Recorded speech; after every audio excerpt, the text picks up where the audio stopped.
All right, so number 20, when we have something that's in degrees and we want to convert it into radians,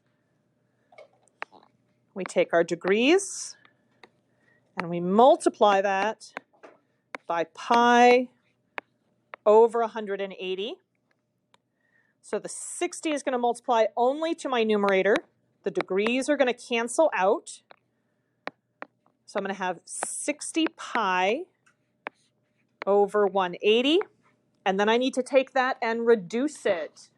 Both the 60 and the 180 end in a 0. So what can definitely go into both of those numbers?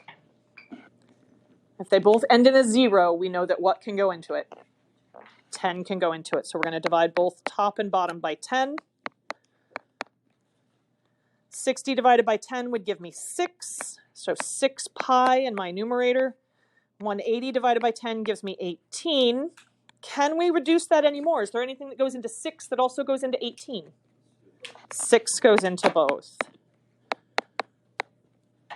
6 divided by 6 gives me 1, so I have 1 pi in my numerator. 18 divided by 6 gives me 3, so pi over 3. For part B, we're going to do the exact same thing. 275 degrees times pi over 180 degrees. The 275 multiplies only to the numerator. My degrees cancel out. So I have 275 pi over 180.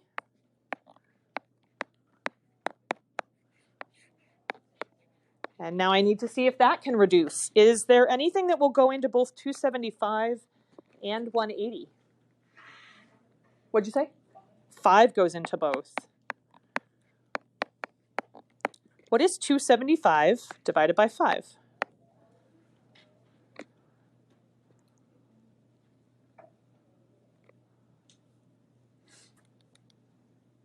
$275 divided by 5. 55, thank you. So I have 55 pi in my numerator.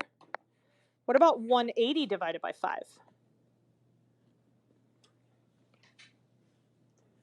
36. Can we reduce that any more? What are the only things that go into 55? 5 and 11. Does 5 go into 36? Does 11 go into 36? Then that would be my final fully reduced answer. All right. What else would you guys like to see? Yes. 23, absolutely. Number 23, we have an inside angle here. It is not at the center, so I can't treat this like a central angle. We're going to have to use the measure of the inside angle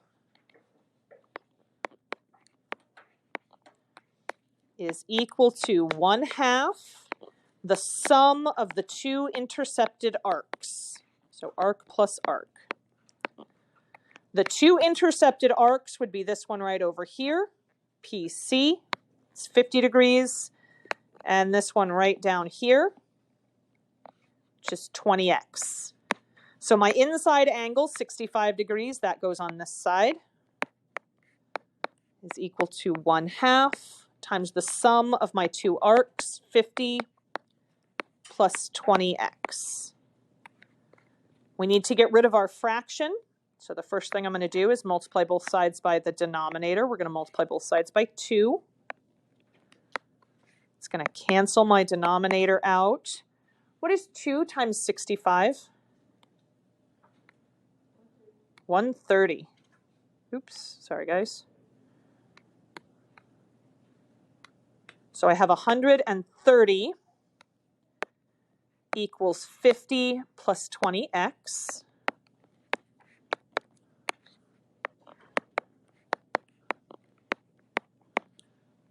And then we're going to work to get x all by itself. We're going to subtract 50 from both sides. What is 130 minus 50?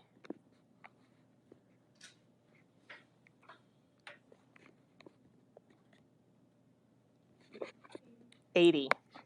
80 equals 20x. And then we divide both sides by 20. What is 80 divided by 20? 4. So x is 4. Good morning, Pike High School students and staff. At this time, we'll be completing our final safety drill of the year, which is a lockdown drill. Once again, this is our final safety drill of the year. Teachers, please make sure your doors are closed and locked. Administrators and security staff will be around to ensure classrooms are in compliance. Once the drill is completed, I will return by PA to give it all clear. Thank you. All right. What else would you guys like to see?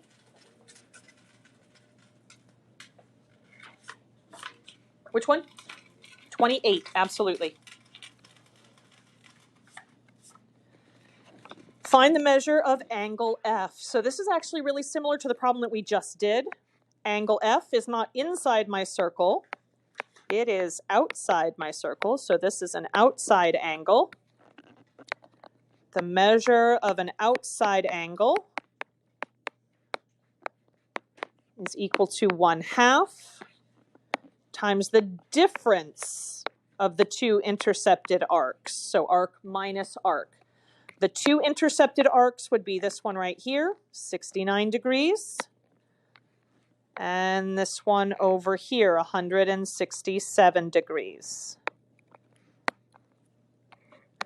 So we have the measure of angle F is equal to 1/2. Now when we subtract these arcs, it's always bigger one minus smaller one. So 167 minus 69. What is 167 minus 69?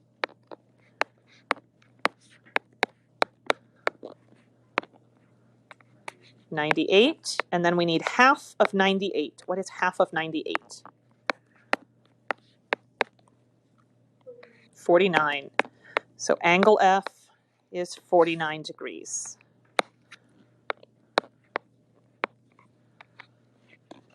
What else?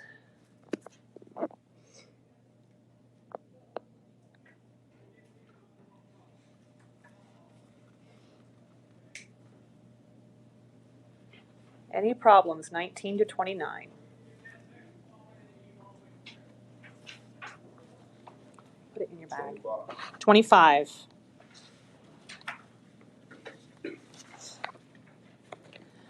The measure of angle SXW. SXW. This angle right here is what we're looking for the measurement of. To find that angle, I'm going to need to figure out how big this arc is. The measure of my angle will be equal to half of the arc because it's an inscribed angle. So the measure of angle SXW is equal to 1/2 times the measure of arc SVW. So I'm going to look at the two angles that they gave me. We have this 36-degree angle here. I'm going to follow that out and find the arc that is being intercepted right there. WX would be twice as big. So this arc right here is 2 times 36 degrees. So that is a 72-degree arc. And then we also have this angle here. Again, following that out to the arc that it is intercepting would be this arc right over here. That's going to be twice as big as the angle, so 2 times 64 degrees. So that arc there is 128 degrees. All the way around a circle is how many degrees? 360. Well, to find that arc up on top, I'm going to need to do 360 degrees minus the two arcs that make up the remainder of that circle, 128 plus 72. At this time, we are all clear for our final safety drill. Have a great day. What is 128 plus 72? Put that away. 200. What is 360 minus 200?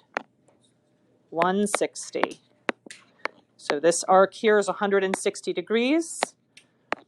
The measure of angle SXW is half of that arc, so it's half of 160 degrees. What is half of 160? 80. So our angle there is 80 degrees. You're going to have to put that up at the front of the room if you do not put it away and leave it put away.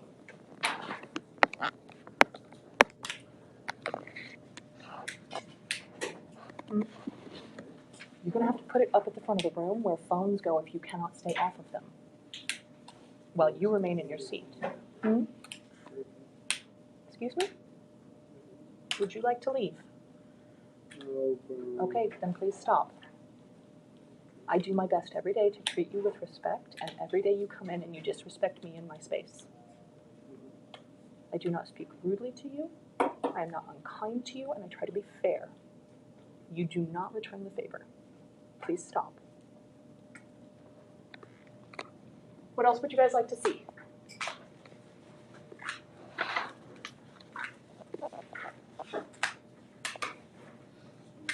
$26? Absolutely. Find the measure of arc ML. Phone stays here.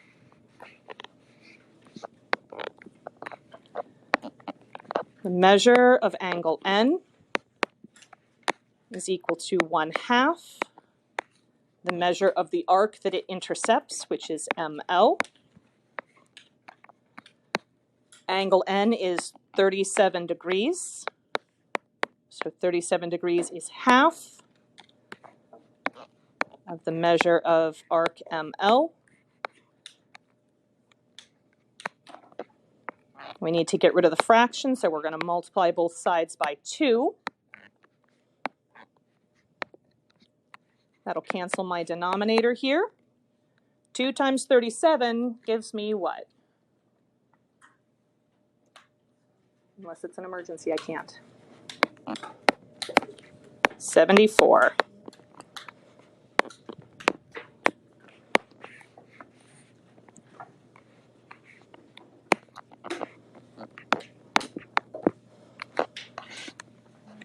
What else would you guys like to see from this section? I can do 1, maybe 2 more, depending on how long they are. Which one? 28. Or did you say 28 or 29? 29, absolutely. Hurry back.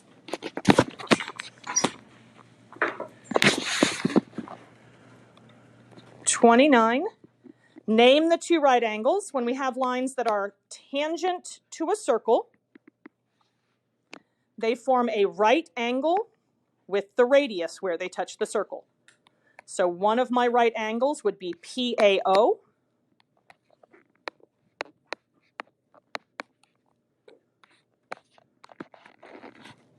And then PB is also tangent to the circle, so PBO would be the other right angle.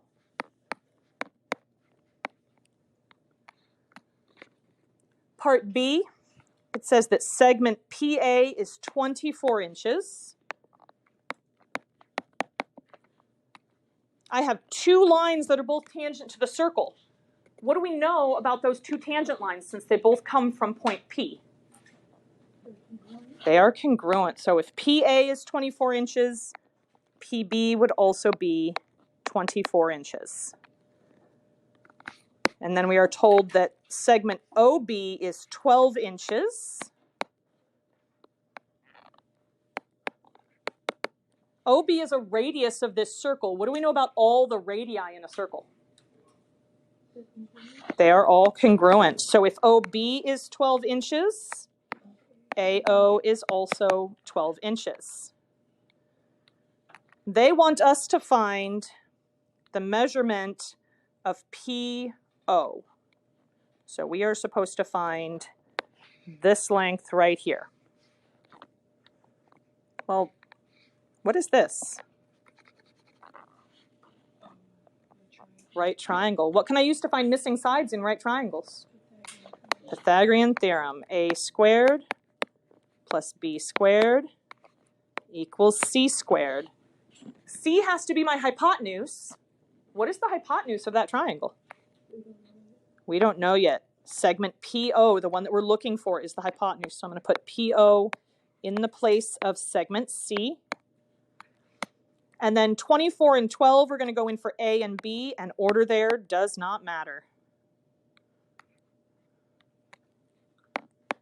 So 24 squared plus 12 squared equals PO squared. What is 24 squared?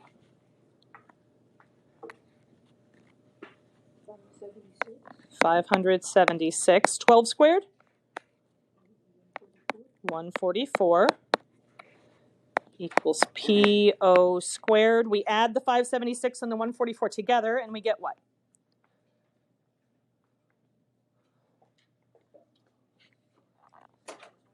$720, yes. Equals segment PO squared. Then we need to take a square root of both sides. The square root of 720. Let's go ahead and put this one in decimal form.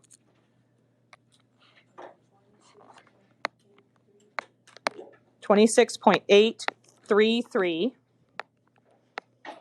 And that would be inches, since the other measurements are in inches. 26.833 inches. If the answer, or sorry, if the directions ask for you to leave this in exact form for this would be 12 square root of 5. We practiced putting things into reduced radical form last week. If you guys need to see exactly how to do that, I've broken down one way to do that on the answer key. I am more than happy to go over that tomorrow while you guys are working on your formula sheet if you want to see me break that down or you want to know how to get that into its exact form. All right, we're going to switch gears into Module 11 now. So starting with problem number 30 and going to the end.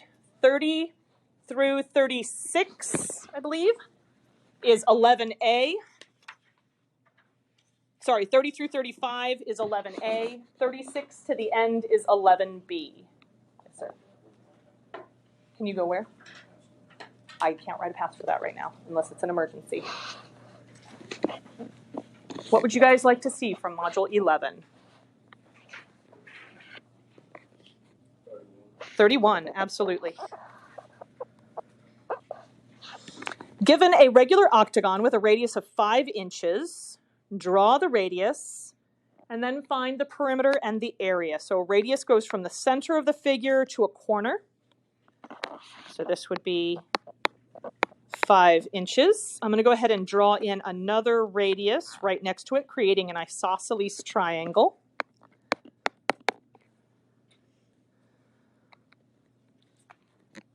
In order to find the perimeter, I'm going to need to find the side length here.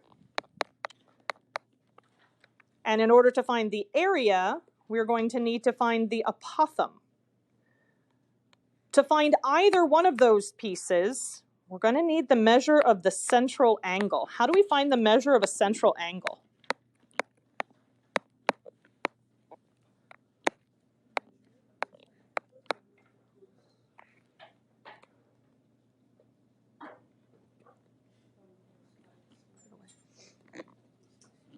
Other way around, but yes, 360 divided by how many sides we have. We have 8 sides.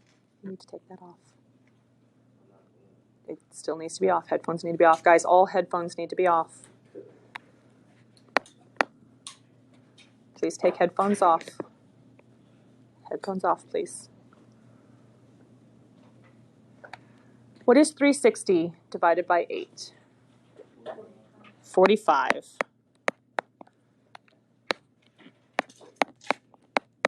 So we have a 45-degree angle here. My apothem is going to split this isosceles triangle exactly in half. It's going to make a right angle where it hits the side. I'm going to go ahead and draw that off to the side here. Here's my apothem. Here's half the side. And here's our radius. We know our radius is 5 inches. This is half the side of the octagon. And then we have our apothem.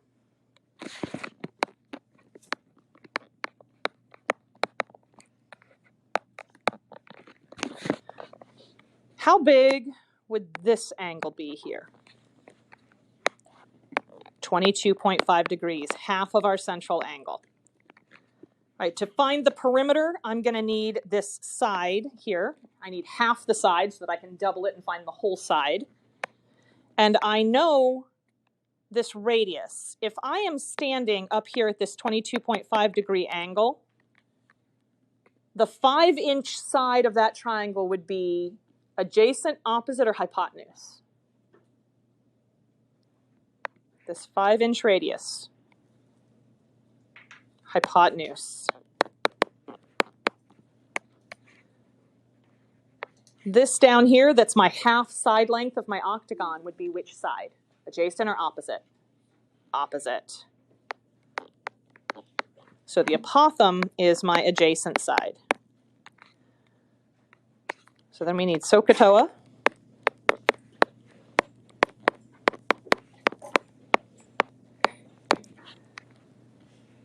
I have the hypotenuse. I'm looking for the opposite side.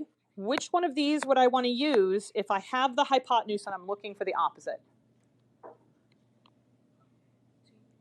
Tangent, that uses opposite and hypotenuse. Sine. We're going to need to use sine. Opposite and hypotenuse. Put it away. And leave it put away. Sine of my angle, 22.5 degrees, is equal to my opposite side, which is half the side of my octagon, divided by that 5-inch radius. To get the half side by itself, we're going to multiply both sides by the denominator, so we're multiplying both sides by 5. And then into my calculator, I do 5 times the sine of 22.5.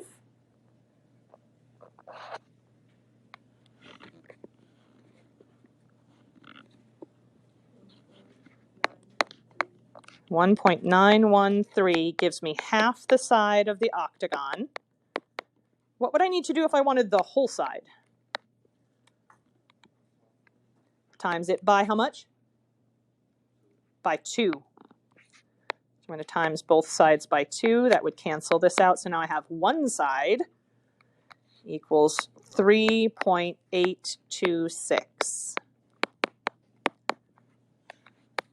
So now I know that this right over here is 3.826. What do I do now to find the perimeter?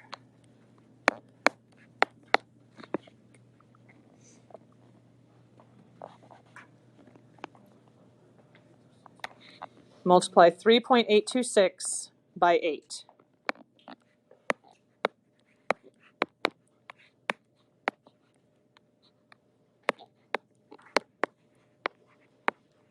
And what is 8 times 3.826?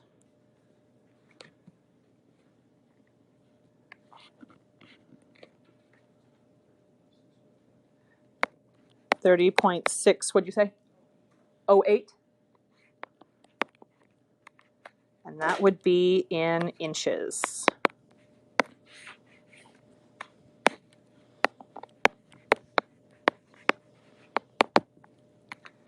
Then to find the area,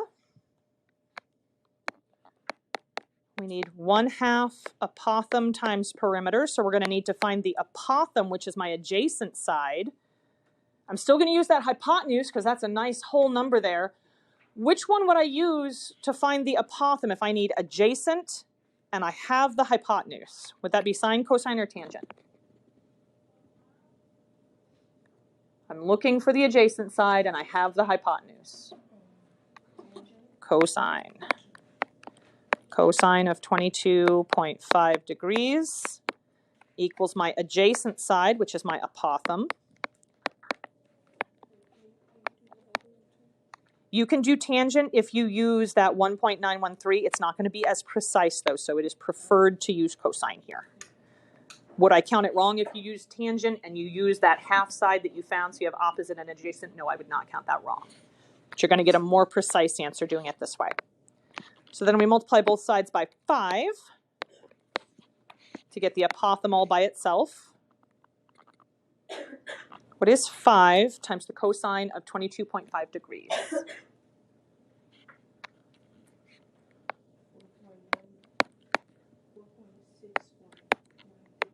4.619. Yep, for our apothem. So we have the area is equal to 1/2 times our apothem, 4.619, times our perimeter, which is 30.608. And that gives us what for the area?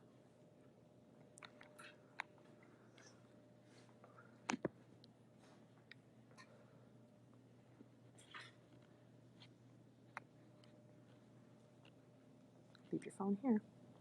Okay.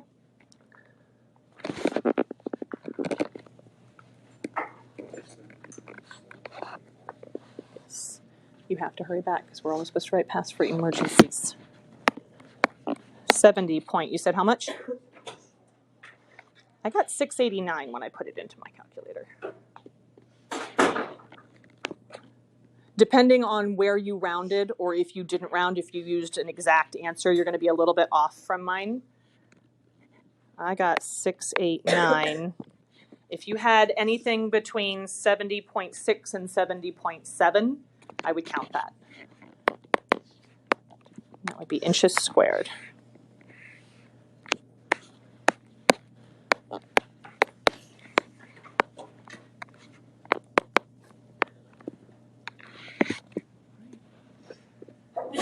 We have time for at least 3 more, possibly 4 or 5, depending on the length. What problems would you guys like to see?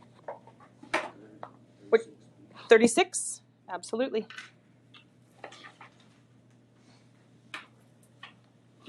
Right, you said part B? All right. So find the total amount of grain that will fit in the silo. We're looking for volume here. So volume of the cylinder plus volume of the cone on top. To find the volume of the cylinder, we do pi r squared times the height. For the volume of the cone, that is 1/3 pi r squared times the height of the cone. If you have not written down the formulas for area, for like trapezoid, circle, square, rectangle from 11A, or you haven't written down the volume and surface area formulas from 11B, you're doing yourself a disservice and you're crippling yourself on the exam. I would absolutely make sure that I have all of the formulas from 11A and 11B on my cheat sheet. The 11A formulas were on the very back page of those notes, and then the 11B formulas were on that half sheet that you guys had to use on the test. All right. So volume of the cylinder, pi times my radius. Well, over here it has the diameter at 8 meters. So my radius would be 4 meters. So pi times 4 squared times the height of the cylinder, which is 14 meters, plus 1/3 times pi times our radius of 4 meters squared times the height of just the cone. Well, the cylinder is 14 meters high and the whole thing is 20 meters high. So how high is just the cone? 6 meters. 20 minus 14.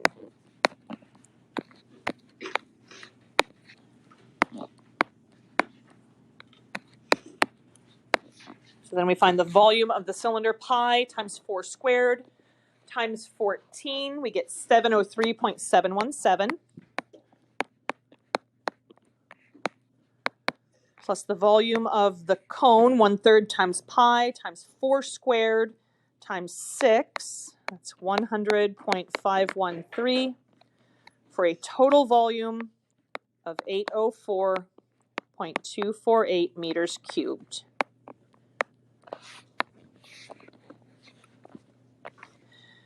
While I'm here, does anybody want me to do part A? Yes, okay. On part A, it says find the total amount of square feet that needs to cover the silo. The bottom base of the silo is on the ground and would not be painted. So total amount of square feet, we're looking at surface area.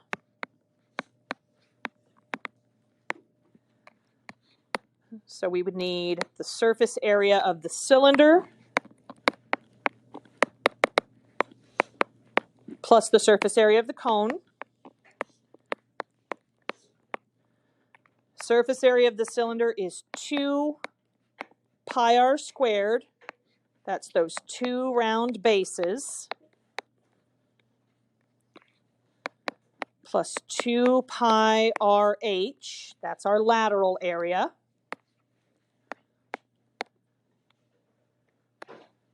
Plus, and then the surface area for the cone is pi r squared. That's the 1 base of the cone.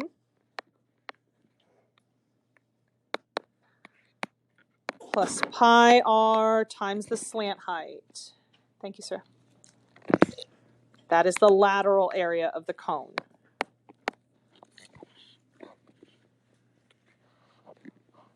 So if we were going to paint the outside of this silo, we're not going to paint the base of the cone because that's on the inside of this silo. So I'm not going to include that. We do need to include the lateral area of the cone. That's that funnel shape on top. We need to include the lateral area of the cylinder. That's the body of the cylinder here. The top base of the cylinder is covered up with the cone, so it's not on the surface anymore. It's on the inside. And the bottom base of the cylinder, they said right here, would not be painted because it's on the ground. So we would not include either of the bases of the cylinder.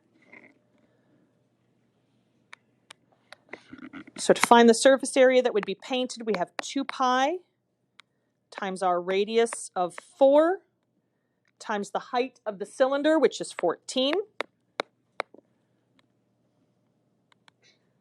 plus the lateral area for the cone, which is pi times the radius of 4 times the slant height.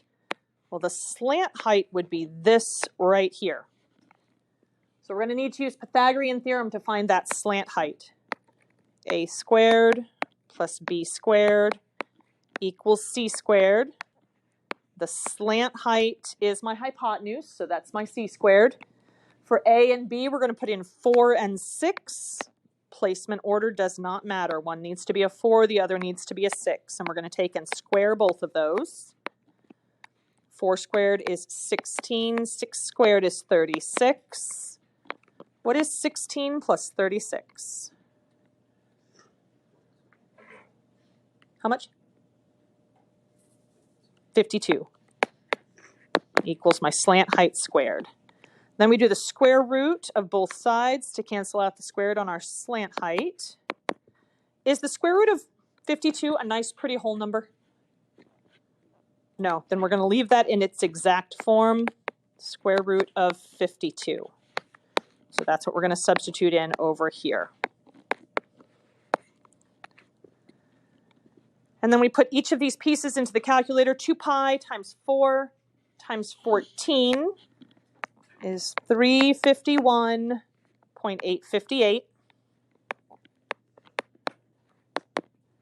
And then pi times 4 times radical 52 is 90.617, giving us a total surface area of 442.475 meters squared.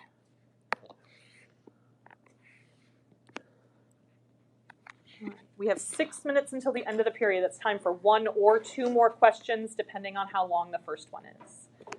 What's another problem you guys would like to see from Module 11? 37? Absolutely. Find the volume and surface area of the pentagonal prism. So for a prism, volume is area of the base times the height. To find the area of a pentagon, we do 1/2 apothem times perimeter. So 1/2 apothem times perimeter times the height. They told us the apothem here. How big is the apothem that they gave us? 7.6.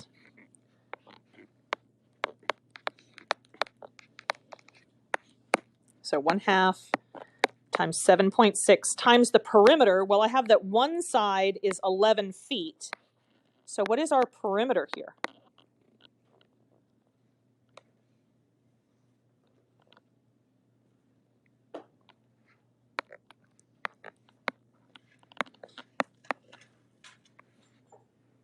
What would our perimeter be? No. One of the sides is 11, and this is a regular pentagon. 55. We have 5 sides times 11 feet each side, so we have a perimeter of 55 feet. So 1/2 times 7.6 times 55 times the height of the prism. That is this right here. So times 12.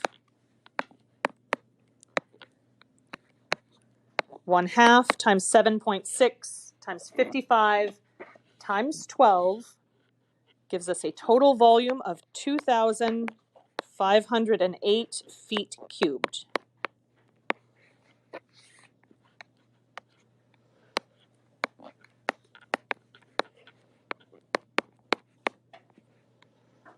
Surface area for a prism is 2 times the area of the base plus the perimeter of the base times the height of the prism. And again, my base is a regular pentagon, so 1/2 times apothem times perimeter plus the perimeter times the height. So 2 times 1/2 times that apothem of 7.6 times my perimeter of 55 plus the perimeter of 55 times the height of 12. The area of the two bases comes out to be 418. The lateral area of the prism is 660. And then we add those two together to get our total surface area of 1,078 feet squared.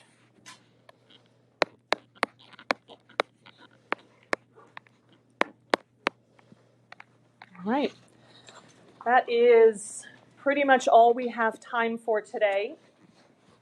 Tomorrow, you guys will have the entire period to work on your orange cheat sheets. Those do have to be turned in at the end of the period tomorrow.